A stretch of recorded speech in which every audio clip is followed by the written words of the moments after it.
अगर मैं आपसे कहूं कि मुंबई में हाफ पैंट पहनकर दौड़ के क्या जताना चाहते थे इमैनुअल मैक्रोन, क्योंकि जब भारत के अंदर फ्रांस के राष्ट्रपति दौरे पर आते हैं उस टाइम ये अपनी सुबह सुबह हाफ पैंट पहनकर जॉगिंग करने के लिए निकल देते हैं। लेकिन अभी तक लोग समझ नहीं पाए कि आखिरकार ये जताना क्या चाहते थे।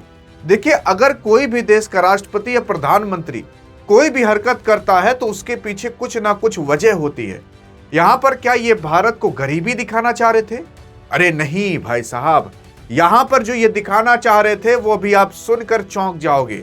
इमैनुअल मैक्रोन जो कि अभी भारत के अंदर आए हुए हैं, फ्रांस के राष्ट्रपति हैं और ये कहीं और नहीं, सबसे पहले मुंबई के अंदर आए, मरीन ड्राइव पर ये जॉगिंग किए।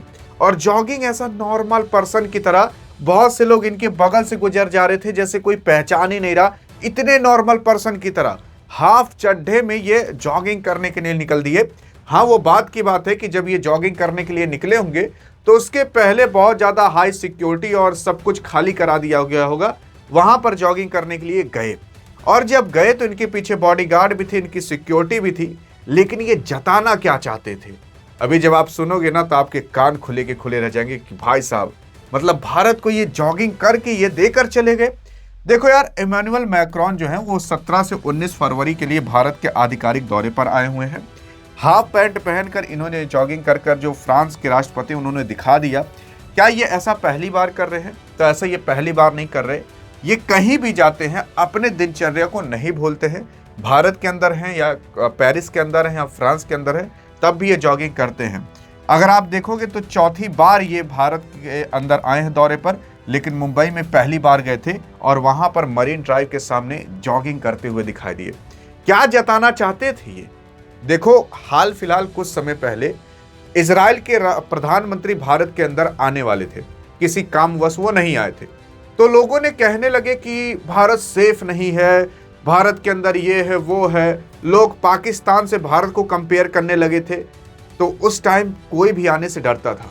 आप देखोगे तो केवल कुछ समय के अंदर, ये 5-6 महीने के अंदर सऊदी के लोग आकर चले गए, यहां तक कि फ्रांस के लोग आकर चले गए, यूरोप के लोग आकर चले गए, कनाडा आने की बात कर रहा है, रूस के लोग आकर चले गए, तो कईयों लोग आकर चले गए, यहां तक कि अमेरिका के लोग भी। और अमेरिका का नया राजदूत भी यहां पर नियुक्त कर दिया जा चुका है, जो कि भारत के सैन्य अड्डों पर अभी अभी घूमता फिर रहा है। इसका क्या इशारा है? और यहां पर इमैनुअल मैक्रोन दौड़ लगाकर, जानते हो क्या पूरी दुनिया को दिखा दिए? ये दिखा दिए कि जैसे सऊदी अरब, दुबई सेफ है ना, वैसे भाई साहब भारत भी सेफ है। आप जाकर जॉगिंग कर लीजिए, आपको कुछ नहीं होगा। आप जाइए आराम से, पूरी डील उल करिए, जॉगिंग वॉगिंग करके आइए।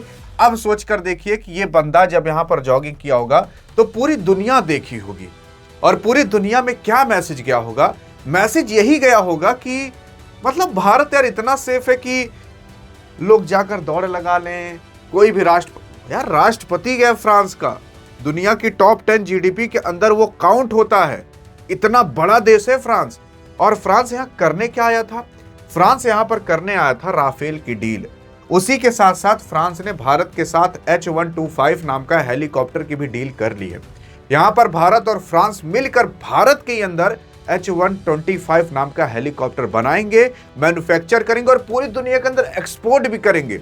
जैसे कि भारत और रूस ने मिलकर ब्रह्मोस बनाया था, वैसे भारत और फ्रांस मिलकर हेलीकॉप्टर बनाएंगे H-125 नाम का, जो कि माउंट एवरेस्ट की जितना कहा जाता है कि उड़ान भर सकता है। इसकी डील हो चुकी है मुंबई के अंदर। और उसी के ही साथ साथ राफेल की भी डील करने की बात की जा रही है। राफेल जो है वो बनाता है आपका फ्रांस, और फ्रांस जो ये राफेल बनाता है वो 4.5 जनरेशन का है। ये मैंने आपको पिछले वीडियो में बाकायदे समझा दिया था, और Su-57 के बारे में भी। लेकिन ये जो है, भारत ने बहुत समय पहले 36 तो लगभग राफेल खरीदा था। अभी 114 राफेल और डील बात की जा रही है, जिसमें से 18 राफेल जो फ्रांस है वो भारत को तुरंत दे देगा, कुछ समय में दे देगा, फ्रांस से बना आएगा। और उसके बाद जो भी लगभग 96 राफेल बचेंगे, वो सारे के सारे राफेल भारत के अंदर बनाए जाएंगे। इससे भारत के अंदर नौकरियां क्रिएट होंगी, भारत की इंडस्ट्री भागेगी, और भारत के पास टेक्नोलॉजी भी आ सकेगी कि हाँ भाई साहब, मतलब इंजन और बाकी ये सारे इक्विपमेंट इस तरीके से बनाए जाते हैं। तो ये सारी डील मुंबई के अंदर होने वाली है। जॉगिंग वॉगिंग करके आपके फ्रांस के राष्ट्रपति पूरी डील हो चुकी है, लगभग हो चुकी है। उसके बाद फ्रांस के राष्ट्रपति भारत के प्रधानमंत्री से मिलते हैं, क्योंकि इनको निमंत्रण दिया जाता है डील होने के बाद। और फिर उसके बाद मुंबई में द्विपक्षीय बैठक भी होती है, रक्षा सौदे किए जाते हैं और बाकी अन्य चीज किए जाते हैं। अब ये कितना बड़ा रक्षा सौदा है, लोग कंफ्यूज हो चुके हैं। मैं आपको बता देना चाहता हूं, जो 114 राफेल भारत फ्रांस से खरीद रहा है, वो खरीद रहा लगभग 3 लाख करोड़ से भी ज्यादा। 3 लाख करोड़ कितना होता है आपको पता भी है? असल में यहां पर भारत का जो पूरा रक्षा बजट है वो 7 से 8 लाख करोड़ के बीच है, जिसमें से 3 से 4 लाख करोड़ के बीच भारत ने राफेल की ही डील कर ली है। अब ये जरूरी क्यों था? ये जरूरी इसलिए था क्योंकि राफेल भारत ने चला रखा है। भारत के पास 36 राफेल पहले से थे, जो कि इंडियन आर्मी ने यूज कर रखा है। भारत के पास अभी भी क्या और अन्य तरीके के विमान नहीं हैं, लेकिन वो सब बहुत पुराने हो चुके हैं। साल 2 साल 5 साल के अंदर वो सारे के सारे रिटायर हो जाएंगे। तो भारत के पास जितना स्क्वाड्रन होना चाहिए उतना है नहीं। और भारत के पास जो फाइटर जेट थे ना, वो पुराने थे। लोग ये आपको बताएंगे नहीं कि भारत के पास पुराने फाइटर जेट थे। आप सोचिए ना कि विंग कमांड अभिनंदन जब बहुत समय पहले F-16 F-16 मारकर गिराए थे पाकिस्तान का, तो मिग 2000 जो कि बहुत पुराना फाइटर जेट है, अभी आपको 1980 1990 की मोटरसाइकिल चलाने को दिया जाए, आप लजा जाओगे चलाने में। वही भारतीय सेना अभी फाइटर जेट चला रही है। तो राफेल जरूरी था। हाँ, मतलब और भी अन्य तरीके के हैं, लेकिन राफेल के साथ भारतीय सेना फ्रेंडली है, उसको आराम से सीख सकती है और पैसे भी कम खर्च करने पड़ेंगे। दूसरी चीज, राफेल के अंदर क्या भारत को पूरी की पूरी मिल जाएगा सारी चीजें? हाँ, मतलब सोर्स कोड पूरी तरीके से नहीं मिलेगा, लेकिन काफी हद तक देने की बातें की जा रही है। सोर्स कोड कोई भी देश वैसे नॉर्मली दिया नहीं करता है, फ्रांस भी नहीं देगा। अगर सोर्स कोड दे देगा तो भारत के हाथ में पूरा कंट्रोल आ जाएगा, उतना कोई भी देश नहीं देता। उसके बाद जो आपके इमैनुअल मैक्रोन है, वो कहीं और नहीं बल्कि आएंगे AI इम्पैक्ट समिट के अंदर, जो कि दिल्ली के अंदर होने वाला है। और ये दुनिया का सबसे बड़ा AI इम्पैक्ट समिट होगा, जहां पर अलग अलग लगभग 20 देश आएंगे, वहां के बड़े बड़े लोग आएंगे, यहाँ पर भाग लेंगे। उसी के साथ साथ यहाँ पर आपके जियो ने यानी कि अंबानी ने तो एक ऐसा AI वाला चश्मा ले आया है। बहुत तरीके की अन्य चीजें यहाँ पर AI की दिखाई जाएंगी। यहाँ पर भी कुछ चर्चाएं होंगी। और अभी जब ये वीडियो बन रही है तो ये अभी वहाँ पर हैं, अभी डील सामने यहाँ पर निकल कर नहीं आई है, लेकिन 2 डीलें हैं जो कि कंफर्म हो चुकी हैं, जो कि आपके प्रधानमंत्री मोदी ने भी अनाउंस कर दिया है, 114 राफेल की और H-125 नाम का हेलीकॉप्टर की। ये सारी इंपॉर्टेंट न्यूज़ थी, मैंने आपको सोचा कवर करने के लिए कर दिया।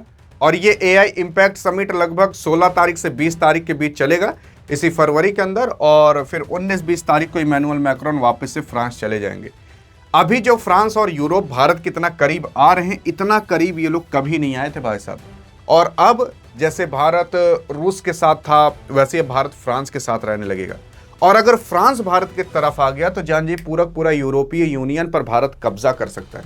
अरे कब्जा करने का मतलब वैसा कब्जा नहीं, मतलब भारत एक देश को टारगेट बनाकर पूरे यूरोपियन यूनियन के अंदर जो 27 देश हैं उनको टारगेट कर सकता है, और उनके साथ ही मदर ऑफ ऑल डील कर चुका है।